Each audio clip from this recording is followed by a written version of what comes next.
No, thank you very much, everybody. Just showing my screen right now. So definitely today's gonna be an interesting topic. We're gonna really talk about advancing diversity and inclusion, the opportunities for improvement beyond the recent pandemic, as well as equality issues. This is an interesting topic that we've been talking about a lot. And really just getting to the crux of it is that, diversity and inclusions are about giving value to every human being, no matter our differences. And as a result of the pandemic and recent cultural movements, organizations have had a greater focus of advancing diversity and fostering inclusion. When you or your colleagues feel valued, respected, and supported, it becomes a positive impact on your physical and psychological health and well-being, which could lead to better personal experiences, which leads to greater engagement and productivity, as well as innovation. So thinking about diversity and inclusion, I wanted to bring it up and open up a little bit bigger than diversity and inclusion and bring out the aspect of health and well-being. Now, with health and well-being, embracing cultural perspectives and supporting each other is so important. It helps people from the well-being perspective. And then removing unethical biases and behaviors to inspire others helps out with the diversity and inclusion. And based on this framework that I have, you're really seeing the combined effort of health, well-being, which is surrounded by diversity and inclusion itself. And that's really what we're talking about in this relationship. But knowing who I am, I really wanted to understand that the perspective of what diversity really stands for. Diversity really is the state of being diverse or variety. It's really the practice or quality of including or involving people from various social and ethnic backgrounds and different genders, sexuality orientations, etc. But that doesn't explain to me what inclusion is. Well, for me now, inclusion is really the action or state of including or being included within a group or structure. It's a person or thing that is included within a larger group or structure. Now, that gives me a better understanding of what diversity and inclusion really is. But when we understand diversity and inclusion, are we generally embracing it? Or simply put, are we just scratching the surface of an underlying issue? And some of the underlying issues we need to really embrace and talk about is really cultural biases.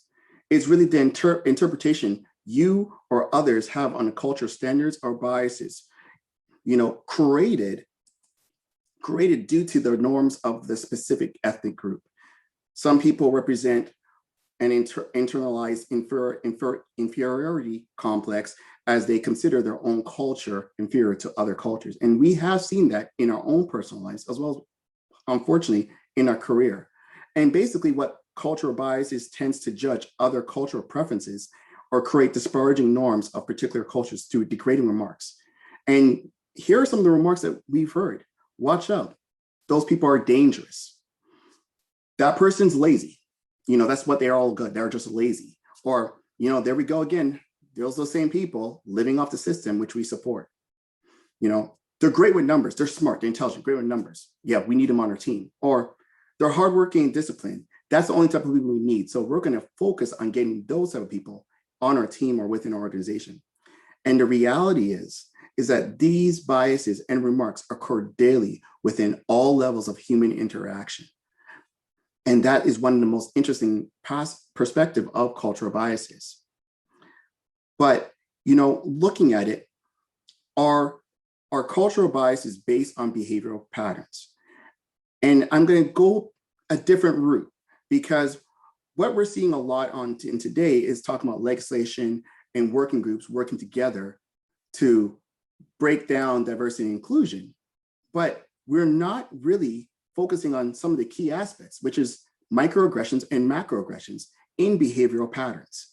And these are two primary forms of behavioral actions that support cultural and institutional biases. However, do not embrace diversity and inclusion, which can target specific race, gender, disability, economic status, cultural differences. More specifically, they are differences between two types of people and how they, they are used. So thinking about it now, we're going to focus on one aspect now, microaggressions. Microaggressions, simply put, daily verbals. Their behavioral, their environmental indignities also are indirect, subtle, or unintentional discrimination against marginalized individuals and cultures. To simply simplify it, really, it's person-to-person interaction. The critical perspectives indicates that these conversations can negatively impact job satisfaction, self-esteem, mental and physical health issues of individuals, and impact physical health. Here are some examples that we see in microaggression today. An employee assuming another employee of a particular race, gender, education, lesser job title should do a specific task, like getting coffee. Oh, just tell, so-and-so, they can get my coffee. Why? Why can't you get your own coffee? That's the truth. We can talk about that. Asking a person where they're from, like you're questioning them, assuming that you do not believe that they're not from there. And I'm like, and you have to ask yourself, what is that? Why did you go to that level? So understanding microaggressions, we're going to go into now understanding macroaggressions. And these are some other behavioral patterns we need to think about. Basically, their acts or biases on a larger scale. It's based on overt aggression towards a marginalized group. These types of aggressions are systematic and appear integrated into our social structure and business level institutions. Some examples can be seen through treating someone as a second-class citizen because of their gender, race, or sexual orientation, making an assumption about someone based on their religion, or certain hiring practices reflecting on race and gender rather than their education or experience to appointed leadership positions. And many of us have experienced it and have gone through that in our career. So understanding those micro and macro aggressions, and those are behavioral patterns, are cultural and societal biases, integrations into levels of business institutions. We have to understand that level now. And here are some of the things we need to think about. Institutional bias integration, cultural and societal biases. The reality that culture and societal biases are reflected into all levels of business, from operations, management, and senior leadership. These types of biases are documented and are now a critical discussion in media, management, unions, and individuals that have called out misconceptions, prejudices, and beliefs that they have been exposed to. At this time, it's unclear whether the training and legislation, as I talked about before, have worked or requires further action. But how does this really play out in a business environment? Ethnocentrism is another norm of their culture, judge, or a colleague. Physical appearances. A person's color, body represents a predetermined bias of how and where this individual will work in the workplace. Gender. A person's gender predetermines how and where this individual will work in the workplace. Women, men, LGBT community. Education. Accepting a person's education outside of domestic environment. And this is where it's really important to understand that there's a lot of people who are getting experience throughout any area of the world. But when they come to certain countries, it's not accepted. And you have to ask them why, because they might have the greatest attributes and traits that you require in the skill level for that job. But to really think about it, on the right-hand side of the presentation, there was an important graph that was created by the undergraduate students at the University of Massachusetts. And it really talked about non-minority workers versus minority workers. As you can see, non-minority workers at the highest level is not really represented. They're truly represented at the bottom.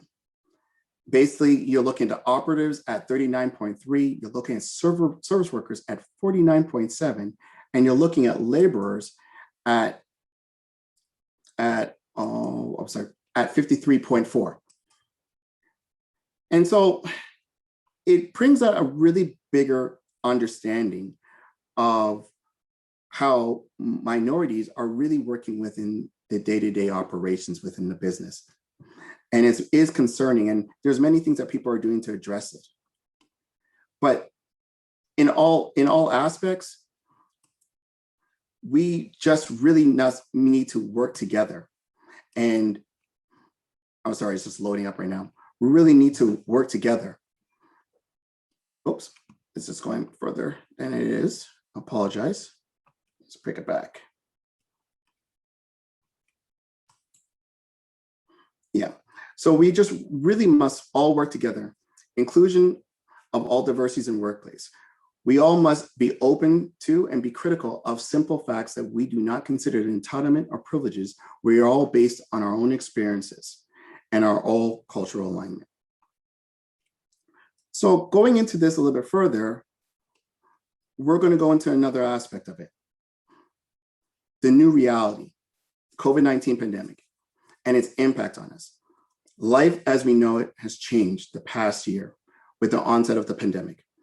And reality to date, 147 people have been affected and approximately 3 million deaths. That's just the numbers that are there right now. And to really understand the impact of the pandemic, we really have to understand, it goes beyond the virus. It really goes into how it's impacting everybody overall. Financial hardships, housing insecurity, social isolation, grief and stress, psychological and mental awareness implications, sleep disorders, physical implications. And as a result of the personal and professional challenges that we have within our business through the pandemic, it has raised anxieties, depression, PTSD, and addiction. So I'm going to go a little bit further into the awareness of how it's impacting us overall and focus on two categories. I'm going to focus on the extrovert and the introvert, and really looking at the long-term effects and challenges that this will have on these type of perspectives of mentality of an extrovert during the pandemic and beyond the pandemic.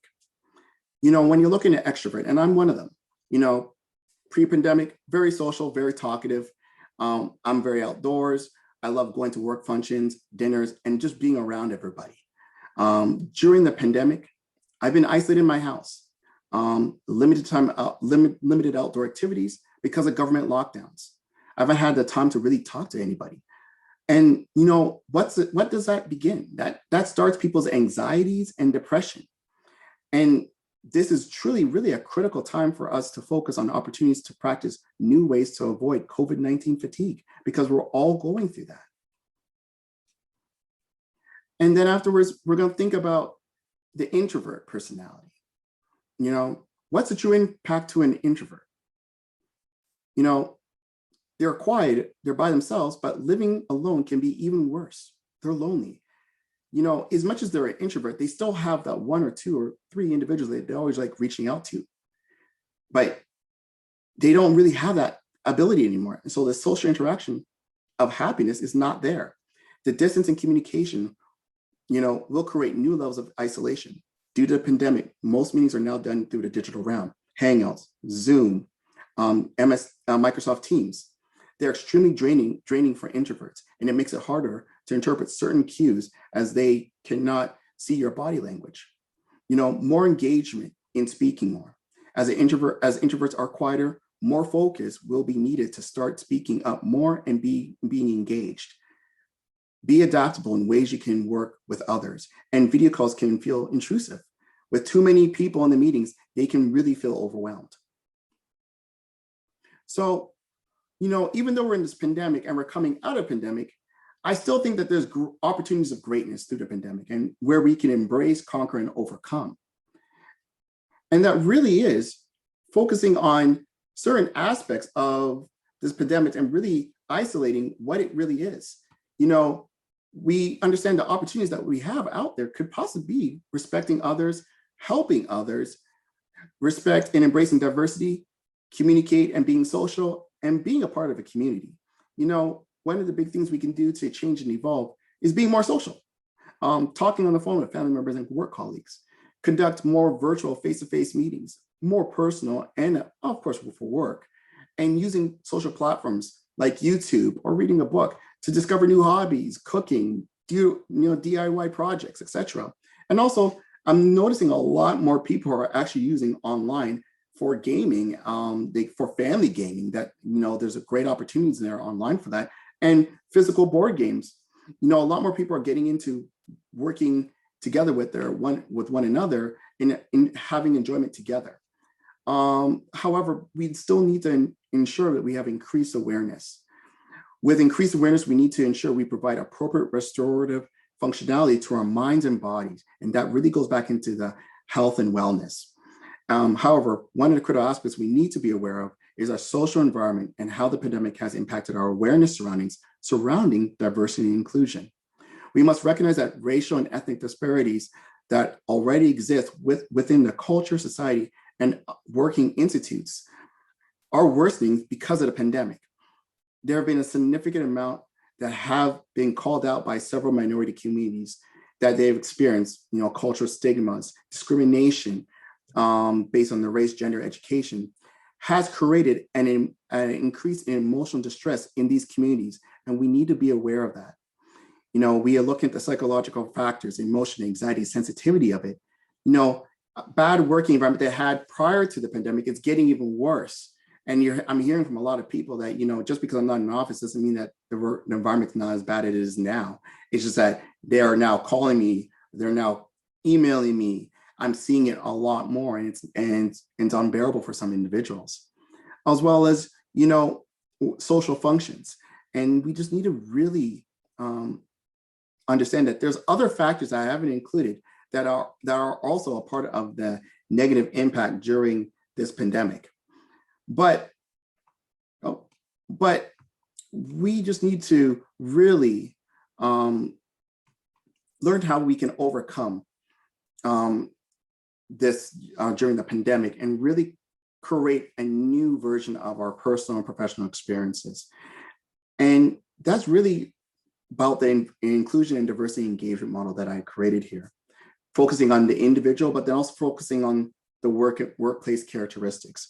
From an individual perspective, from health and well-being, you want to know how they're doing. Keep understanding them, talk to them, knowing what they're going through. Talk about health issues and their concerns, and find out how they're feeling. It's so important. Sometimes some people will never come to you and talk to you directly, but if you open it up for them to have a conversation, you'll be surprised in what you find out. Being supportive. I believe in having the family atmosphere from a personal perspective, learning about one another and breaking those barriers and embracing everyone's cultural elements and addressing an opportunity to adapt and evolve. And this is a great opportunity to do so.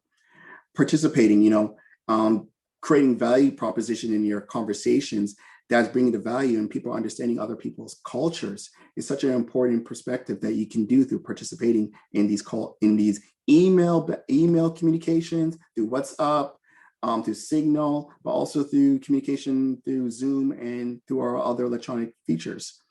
But also, I call rewards and recognition, but it's also just understand where people are coming from. When a person's having a bad day, sometimes it's good to just send them a gift card or send them some flowers. You'd be surprised that how people will react when they're given something. It's like, it's like somebody's thinking about me, and we just never need to. We can never forget those small little things that mean so much more to other individuals. As well as now from the business side of it, we need to include health and well-being in our conversations through your team meetings. We need to provide staff manageable workloads, convenient access to equipment, tools that they need, ensure people have access, and this is so critical, access to their EAP providers for health insurance, health providers, so to support their employees for mental awareness and mental services. It's so critical there. From a supportive perspective, understanding everybody's work experience, and understand the talent that they have, that, everybody has their strengths and weaknesses, but as a team, you guys can have an amazing team that one person's strength is another person's weakness, and you guys can create that joint effort. It's an amazing collaboration experience. developing diversity and inclusion culture that relies generally on understanding your team and colleagues. Diversity and inclusion is such an important perspective, but it goes beyond just the legislation and the documentation that you're getting from your companies. You can do it in your day-to-day conversations with your fellow staff members, and really understanding what they're going through, and understanding more about their culture, and having it quietly integrated into your workplace, and really kind of hold people accountable. When you're seeing micro and macro aggressions by people, or even on calls, call them out and recognize that that is not proper behavior. From a participation perspective, regular team meetings, as I said, Zoom Hangout, cameras on, is so important. Create conversations talking about issues happening today so people can have a great debate on discussion, and small activity challenges, that everybody can feel a sense of belonging and be a part of. And you can create the virtual water cooler moment with your team in these moments. And also, from awards and recognition, embracing opportunities, having flexible arrangements that you can have for your employees, rewarding them in different manners, recognizing them in group meetings. Also, there could be awards like gift cards and things you can give out when they're doing great things, and recognizing them that way. I think these are all great opportunities that we can improve our ability from a business and professional work style, from an inclusion and diversity engagement model that I've created. But reality is, COVID-19 does not discriminate between race, religion, gender, and age. Your well-being is critical, and we must all work together across all aspects to overcome. And the reality is, COVID-19 is very diverse, and it's very inclusive of everybody. And, we can all work together overall to not only overcome the pandemic, but also create a better diversity and inclusion opportunities that includes health and well-being to support everyone going forward. And that's really what I really wanted to talk to you guys about today. So I just want to say thank you very much.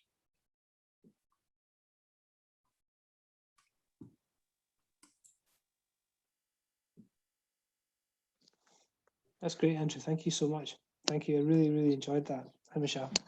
Hi. Hi. Andrew, we said at the beginning, if people want to put questions in the chat, please do so, and I'd be delighted to share them with Andrew. And I've got one here actually. Before I come to Pat's question, Andrew, my question first of all to you was your kind of slant, your take on this, and I'm fascinated. Can I just clarify? This is your experience across business organizations, yes, from the US and Canada. Is that right? Correct. Yes. Yeah.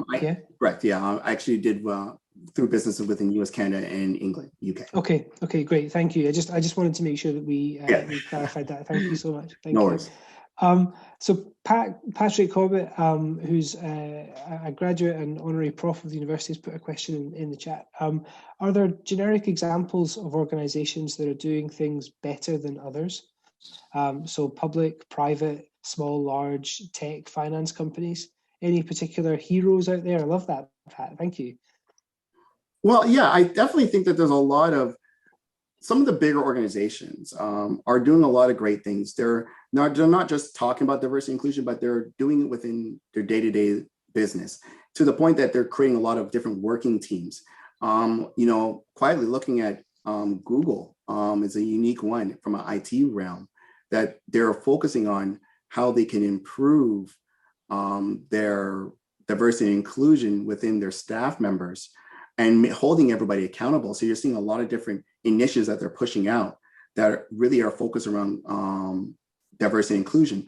Also, Amazon, even though there are different aspects of Amazon that are in the news, they're doing a lot of things within the community to really bring out that aspect of diversity and inclusion, and they're really holding people accountable. within their code of ethics and so forth about diversity and inclusion and how important it is within their staff members. And it's really interesting to see that. Wow, thank you. And I've got another question here from Anna. So what advice would you give to grads starting out if they see or experience workplace bias, especially those who might not feel empowered to speak out or fear it could backfire if they have negative repercussions on their future careers? Yeah, I will say openly, I'm very open and quite frank about it. I've experienced it. I've gone through it. I've faced it head on. I was always told about the mentality of the glass ceiling in the corporate realm, that you can only get so far based on the color of my skin. And that can either motivate you or you can just fall. And you can improve. And through my career, I've proved myself, the value that I bring, as well as the accomplishments that I bring that have promoted me beyond the glass ceiling. It's basically about proving people, in my theory, it's about proving people wrong. You're making the naysayers your champions. Some people who think that you're not credible, you're not educated, or you don't have the experience to do that role, could be wrong because you never showed them through your actions. And sometimes through your actions, you can show them that they are actually wrong. They may never come out and agree with you that they're wrong, but you can see because they become actually one of your biggest champions. Yeah. Nicole, I can completely see why Andrew was such a good mentor for you. Andrew, I loved your engagement model. I really resonated with me, and to be honest, I've been reflecting a lot recently about the last year when we've been on Zoom and Teams calls, and the daily kind of logging into your laptop or your PC, and you're there in front of a webcam all day, right? And it's draining. It's in a completely different way, because you're actually not getting up much, are you? You're literally just sitting in front of your screen all day. But it can be. I find it challenging at times to read people in a meeting, and you spoke about some people don't have their cameras on or they're on mute, and it can be really difficult to bring that kind of discussion in a team. But the thing for me is, I'm thinking to the beginning of the pandemic, when a lot of the narrative I was hearing, I think a lot of us were hearing, was around our mental health, that we needed to look after ourselves, make sure we took exercise, we had a daily walk. And I'm wondering whether, when we do start to come out of this pandemic for hopefully the final time and possibly live with COVID, is the next thing well-being? Is that, I know you talked about it a little bit in your talk tonight, but for me, that feels like the next tsunami or the next big discussion point that we're going to have on our hands is looking out for well-being and coming back into offices and blended approaches, and how do we manage that? Because some people won't want to come into offices and others will want to stay for in an office and get back to that environment. Yeah, I think it's an interesting perspective, because we have to be quite open and honest here. Yeah, COVID-19 has created a new way of living. It's no longer going to be almost everybody back in their office. People are going to be working from home. If it's not twice a week, 3 times a week, you're going to see more, especially in areas where people can be more adapted in their organization, sales calls, sales, even IT. You're really looking at people who are going to go into more of a hoteling perspective of a business arrangement. They don't really have an office anymore. Their office is basically going to be their bag, the laptop in their bag, the documents they have in the bag. Everything's going to be uploaded onto the cloud or into different drives. This is the reality that we're going to be living. And we have to figure out, as our organizations and individuals overall, we need to figure out from a mental awareness how we can cope and adapt in this new way of landscape. You brought up some good points. Taking your walks, go for your mental breaks. If you think about work, the way we've done it previously is when you're at work in your office and you're like, I just need to get out of here. You will pick up, you will close your office door and you'll go for a walk. If it's down a block, if it's to a restaurant, if it's in a mall, you get your 45 minutes away from the office. Yeah. nothing changes going forward. It's just like offices is your house.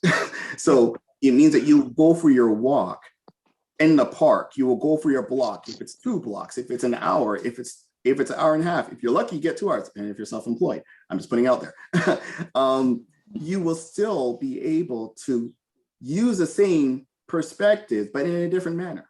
You won't be in that office setting, you'll be in your home setting, but you can still do those small little things that you've already done already and put it into your regular practice and your day-to-day life going forward. Now, the great thing about the pandemic, and I'm going to be open for Canadians here, nobody's traveling to work through taking train or a bus. So the hour and a half you lost commuting one way, which is basically 3 hours every day, you gain back now to give to yourself, actually. So you can have more time to better prep yourself. I told people openly, even tell my team members and colleagues, is use the services of EAP. Get your mind right. If you need to have mental awareness, reading books, talking to people, it's not bad talking to a therapist. Everybody thinks that when you say therapist, something's wrong with you. No, it's not really something wrong. You have somebody that is not related to you that you can talk to about certain things. And that is critical to people's mental awareness. And because you can't always solve everything on your own. Yeah. And, I believe in it takes a village to raise a child. We're all children. So we all need to have that perspective and adapt as regards to promote mental awareness, understanding that there's people out there that can support us, and using those features and functionalities that your corporation hopefully has that you can be able to use to support any type of scenario. Unfortunately, anxiety and depression is critical, and it's key right now. There's so many people that are depressed right now. Even though the lockdown is coming off, depression is already kicked in. And now you're looking at a point of how do you correct it? Yeah. And the big thing, and it's linked to actually what we talked about previously, was the ability to ask for help and being able to do that and being open to that, right? And that's a big challenge for a lot of people, isn't it? So thank you. Sorry, Nicole, were you going to jump in there? Yeah, I was going to add something to Andrew's comment. In addition to that, is I think since working from home, we need to be able to say to your manager, like, I'm juggling all these different things.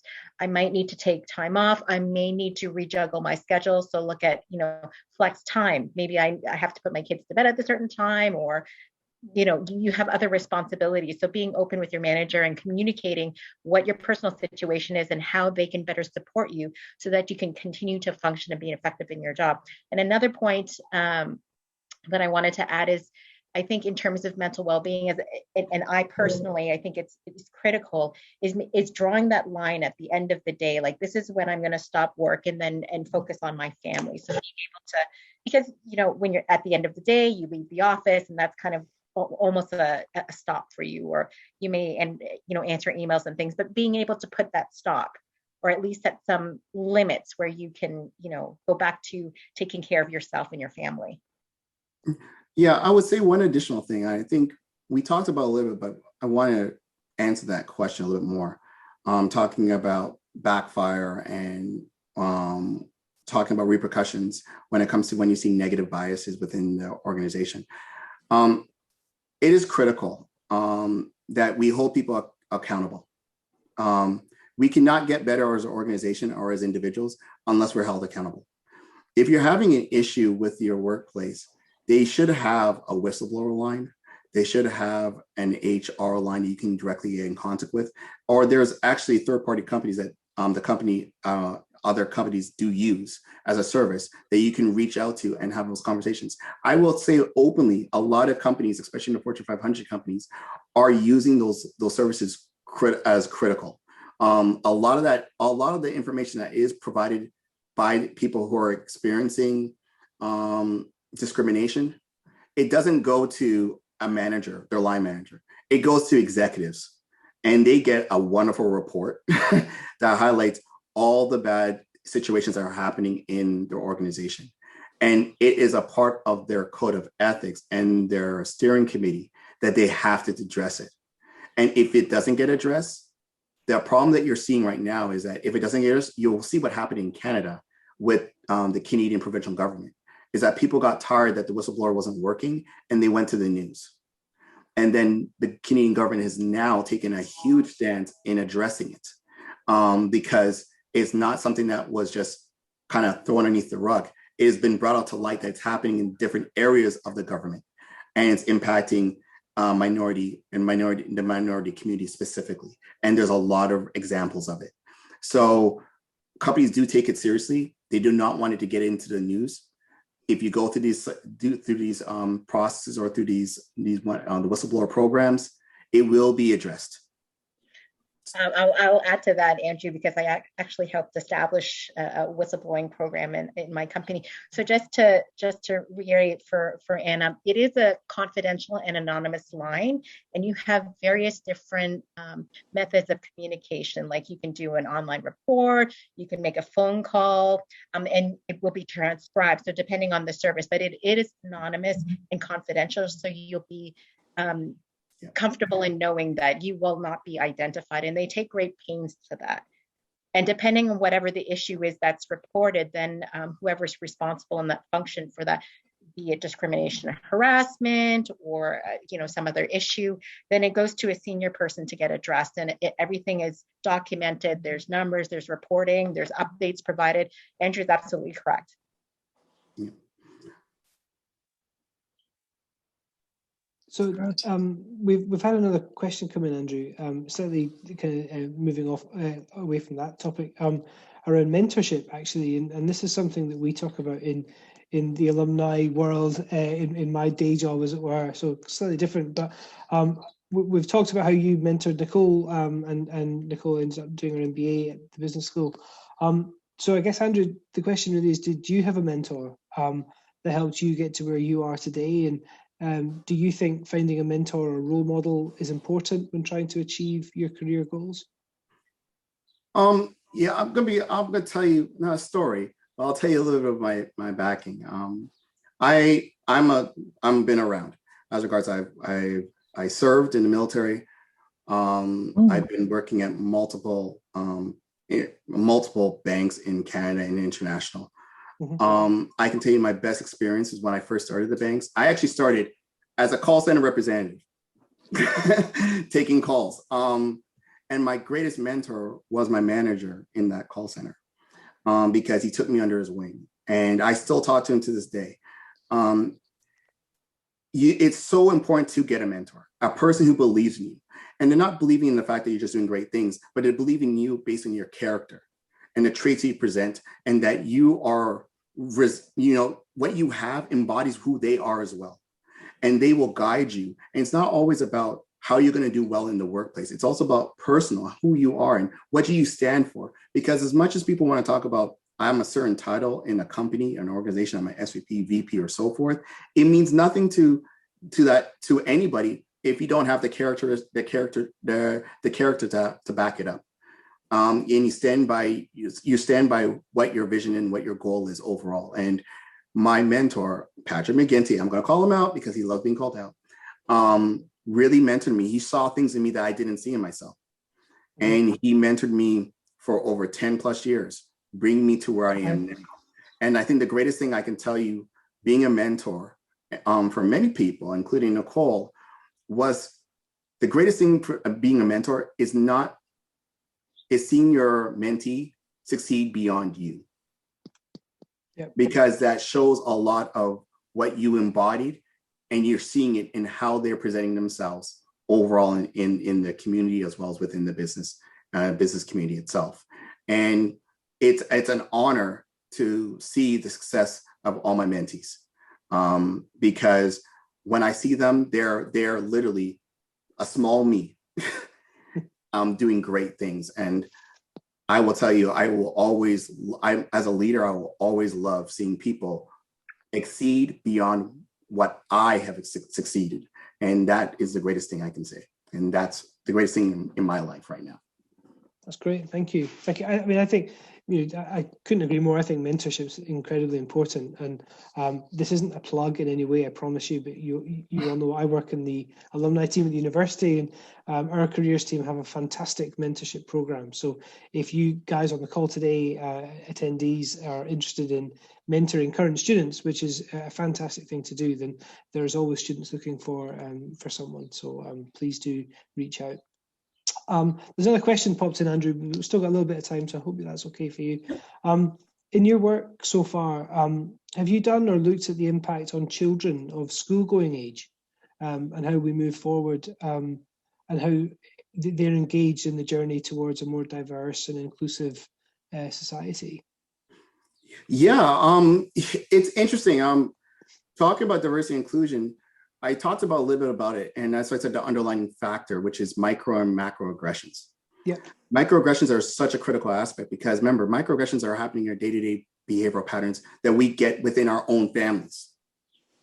And so when you're looking at your children and how they're engaged, we overall need to ensure that we provide in a very diverse and inclusive manner in our behavioral patterns in microaggression perspectives that our kids are seeing. Because remember, kids look at the actions.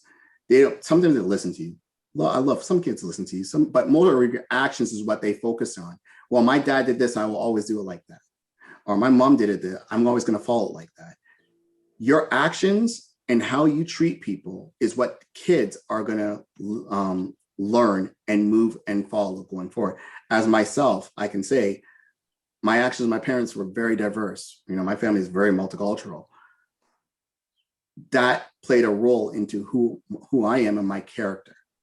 And so I never looked at other people's culture and said, this, that. I never really brought into those perspectives because I looked at everybody as, not being rude, human beings. There was no culture perspective actually to me brought in. It was, that's Tom. That's Brent, that's Amanda, that's Sam, that's it.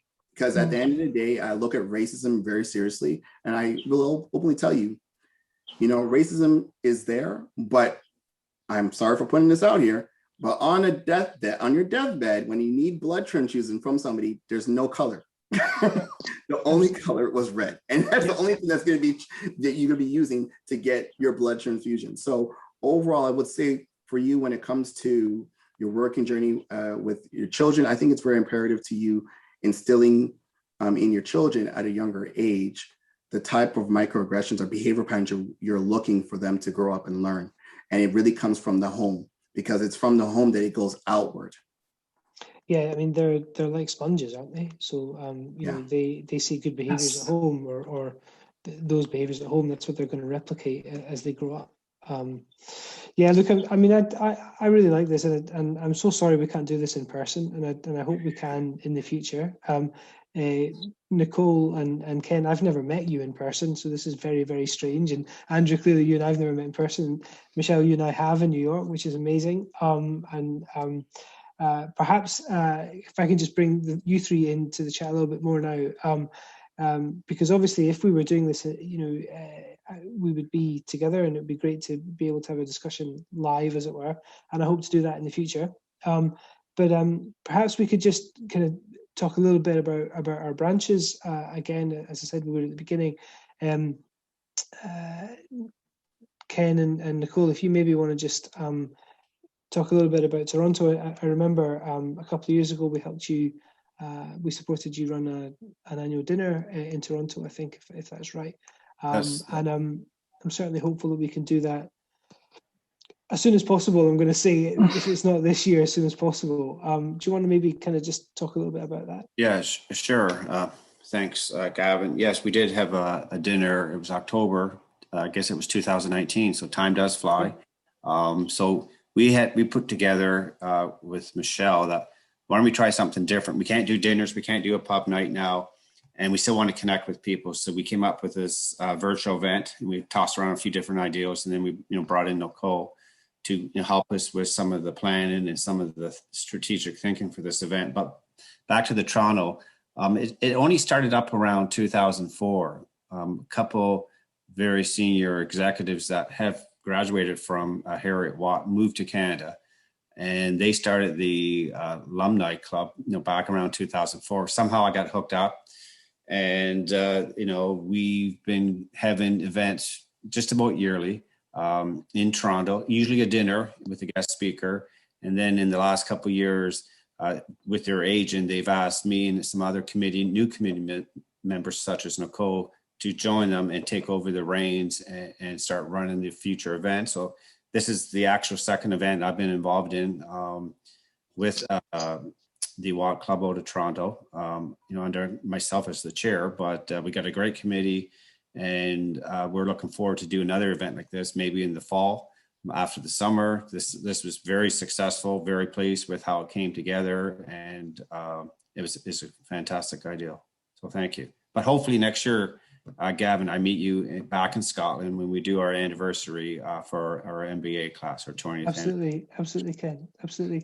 And Michelle, I also want to say a big thank you to you, because I know that you've been a big driver of tonight's event, getting in touch with us and with Ken and Nicole. So really want to say thank you to you. And my pleasure. It's been good.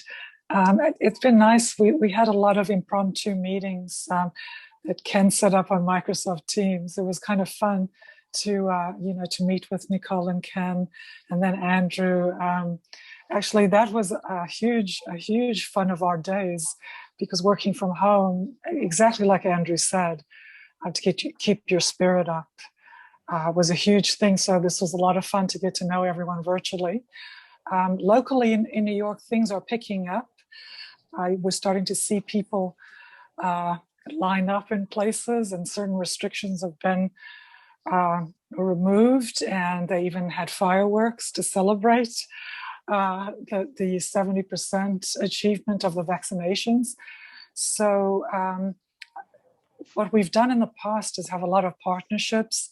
We've partnered with Scottish universities that have presence in New York. We've partnered with UK alumni, and the British Consulate has taken interest, and so have British pubs in the area. So we've had a lot of interesting relationships where we've had events with others, and they've been great. We've met a lot of people, and we're also looking to connect on LinkedIn. And any alumni who's local or wants to fly in to speak about something or has written a book, we'd love to feature you either virtually or at a pub or at a dinner. It would be great to do more alumni activities such as this. So we're open to everything. And we hope Heriot-Watt comes back for the Tartan Day activities. So we can resume the marching with the flag. Yes, absolutely, when we can. Yeah, that would be great. Again, from me, thank you to all of you, and to Andrew particularly. I've really enjoyed tonight. I think, if I may, I just want to kind of say a little bit about Heriot-Watt today. We're really proud of our heritage, and this is our 200th year, as you can see by our backgrounds. Our founders, James Watt and George Heriot, were pioneers of the highest order in education and philanthropy, and inspire students and academic leaders to this day. Our vision is to support our students, and we believe they have the potential to change the world. So with that in mind, we've actually launched a new appeal recently called the 1821 Appeal, which supports our university's vision to enable talented students worldwide to access a Heriot-Watt education, whatever background or circumstances in life. So we're celebrating our history by widening access to education, and our bicentenary milestone gives us an opportunity to work together to make a difference to our student lives and futures. There's information about it in the chat if you want to have a look, and also on our website. We're really proud of it. We think we're really passionate about it, and we would like to raise a lot of money to make a massive difference. So if it's of interest, please do take a look, and I genuinely hope that's of interest.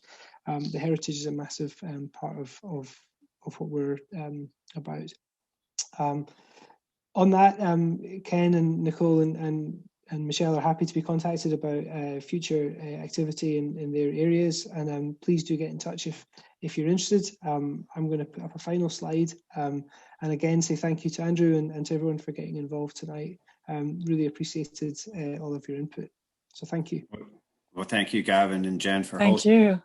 I mean, it was a great event, and we appreciate it, and we look forward to doing another event jointly. So thank you. Thank you. Thank you. Thank you.